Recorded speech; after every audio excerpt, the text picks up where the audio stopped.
রাজধানী ঢাকায় টানা কয়েকদিনের তাপদাহে জনজীবন অতিষ্ঠ হয়ে উঠেছে। সোমবার সর্বোচ্চ তাপমাত্রা রেকর্ড করা হয়েছিল ৩৭ ডিগ্রি সেলসিয়াস। তবে মঙ্গলবার সকালে প্রকাশিত বাংলাদেশ আবহাওয়া অধিদপ্তরের পূর্বাভাসে বলা হয়েছে, আজ দিনের তাপমাত্রা সামান্য কমতে পারে।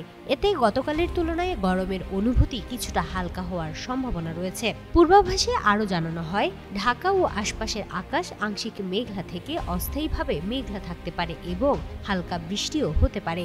এ সময় দক্ষিণ ও দক্ষিণ পূর্ব দিক থেকে ঘন্টায় 10 থেকে 15 কিলোমিটার বেগে বাতাস প্রবাহিত হতে পারে। মঙ্গলবার সকাল 6টায় ঢাকার তাপমাত্রা রেকর্ড করা হয় 28.2 ডিগ্রি সেলসিয়াস। বাতাসে আর্দ্রতা 78%। এর আগের 24 ঘন্টায় ঢাকায় 3 মিলিমিটার বৃষ্টিপাত হয়েছে।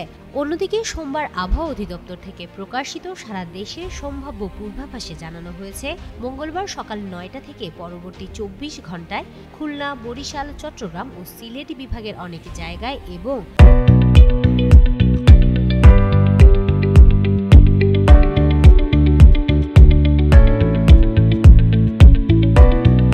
রংপুর, রাজশাহী, ঢাকা ও ময়মনসিংহ বিভাগের কিছু কিছু জায়গায় অস্থায়ীভাবে দমকা হাওয়া সহ হালকা থেকে মাঝারি ধরনের বৃষ্টি অথবা বজ্রসহ বৃষ্টি হতে পারে। একই সঙ্গে সারা দেশের কোথাও কোথাও মাঝারি ধরনের ভারী থেকে ভারী বর্ষণ হতে পারে।